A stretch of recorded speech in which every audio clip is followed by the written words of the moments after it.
Coach, but for the most part, your guys just went out and played football. Well, this is the thing. We said we're going to let our pads do the talking in this ball game, and I was so proud of the poise and the self-control that our young men demonstrated in such a, rival football game. And this young man's going to see a lot more playing time. Fine effort by Albert Booker. Great block there by Mark Manafo, but again, Jimmy handling the option extremely well. All right, we're going to the fourth quarter, first or second or third play of the fourth quarter, and there's a 31-yard field goal by Mike Johnson. Well, we got the win. We ran the clock down, and we wanted to get the win, and of course, Mike drilled it right through the uprights, and what a great job he's doing for us. Here's Booker again.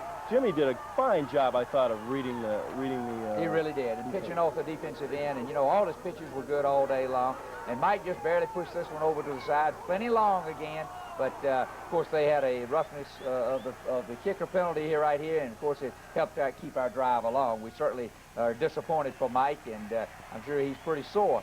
And we just don't know Mike's status at this time, John, for next Saturday. Another fine run by Pat Evans right there. Oh boy, Pat, and Jimmy, we changed the scheme there on the sideline, and Jimmy handled that extremely well. And thought Jimmy got in down there with the sneak, and then we come back on fourth down, and of course Mark Manafo gets it in with very determined running, with very aggressive line play. You were going for it all the way, and Chris Blasey in for Mike kicks the extra point, and you're back on top 24-7. 24-7, but with a passing team, you don't ever relax. And boy, right here is a classic example. Fine play there by Stouffer to Sanjay Beach, and what a fine receiver he is. And of course, they're going deep to try to get one quick. And there's those sure hands, Tommy Rotello, and I believe that one's Heisman, John, for the all-time intercept record at the Academy.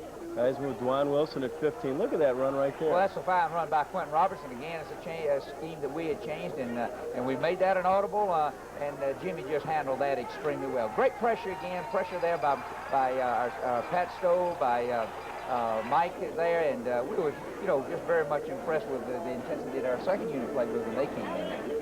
Coach, no doubt about it, as you like to say, without a doubt, your best overall performance. Well, no question about it, and I think we had a very consistent performance in all three areas of the game. Probably the first time this year, John, that we put it together, but again, you got to remember, we were a young football team starting the early part of the season. I hope we're growing up a little bit now, and I hope we'll play, and be able to put it together that way each week from here on out. I think we're growing, and we have matured an awful lot. All right, congratulations, Coach, and we're going to come back in just a moment, as we do every week, with our Life at the Academy feature, and also we'll meet a coach and a player up close and personal. We'll have that right after this.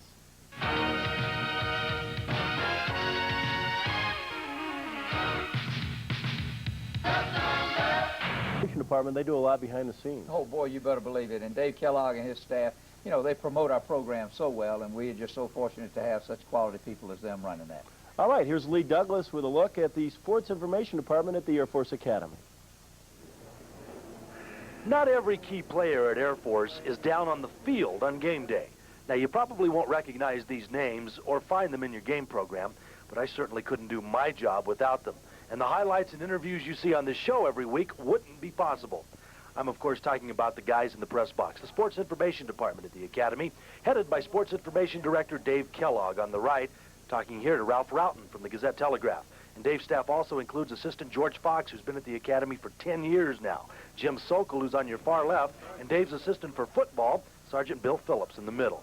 And together, these gentlemen are responsible for some 28 sports at Air Force, but football alone is more than enough to keep them busy. In a nutshell, game program, press box, which includes taking care of the game statistic-wise. Post-game, it's interviews and making sure all the media's got all the stats they need, all the quotes they need. Before, when I first came here, we were out begging and going into the bushes trying to get Air Force's name in the papers, on TV. A winning team, you can't beat that, regardless of what happens. And as you are winning, it makes our job a little easier in here, because the press are after us. I think I have the best job in the Air Force. I mean, who else gets paid to go see football games and basketball and hockey games? But Bill tells me the job sometimes goes above and beyond the call of duty. The one highlight, I guess, was last year against Notre Dame. The John Carney field goal attempt that Terry Mackey blocked and A.J. Scott took it in. I happened to have been on the phone at the time with a radio station that covers BYU football, and I was giving them a live feed on the air when they blocked it, and they got a live play-by-play of us beating Notre Dame. But the job is much broader than the press box on game day. Throughout the week, Dave and his staff line up interviews, and they serve the press the best way they can. But there's another key job that I think often goes unnoticed, and this happens in the off-season. In promoting athletes, particularly in any sport, you've got to start, half a year in advance. And as it relates to football, we started this past summer. I asked Fisher DeBerry, the athletes that would be standouts, or we expected to be standouts based on past performances. We came up with 5 players. Those players are number 36, fullback Pat Evans, number 45, cornerback Tom Rottello, linebacker Terry Mackey, number 67, number 39, punter Mark Simon, and defensive tackle Chad Hennings, number 87. And thanks to Dave and his crew, they're now known as the 5 Aces. So we did a promotion with playing cards, and called them our 5 Aces, and on each card we've got the individual's picture along with the highlights of his career to date. We took that information and we sent it out to every AP All-American voter in the country, as well as to all our local media to staff us. Hopefully, during the course of the season, they will remember that. We will also update that information to those individuals throughout the course of the season. So when it comes time to vote, maybe, just maybe, based on their performance this season, based on what we gave them in the preseason, we can get some of those athletes who are deserving postseason honors.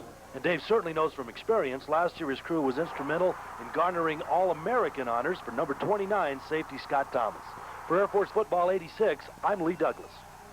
Coach, I know, like Lee, they really helped me out also. Oh, boy, what a great job they do. And George and Bill and Jimmy and Madeline, I don't know what we'd do without them. And, they really care about our kids, and they really do a great job of promoting them. And, of course, we want people all over the country to know about Air Force football, and they just do a fantastic job. All right, now we're going to take a look and meet Jim Grove, the linebacker coach at the Air Force Academy. Here's a look at Jim Grove.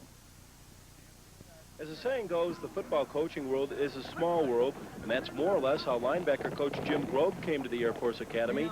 He had coached with AFA defensive coordinator Bruce Johnson at Marshall University, and the two men got talking on the phone one night. We talked for a little while, and he got ready to hang up, and he said, "Oh, by the way, Groby, if you'd leave Huntington, I'd try to bring you out to the Air Force Academy with me, but I know you'll never leave Huntington." I said, "Bruce, don't hang up."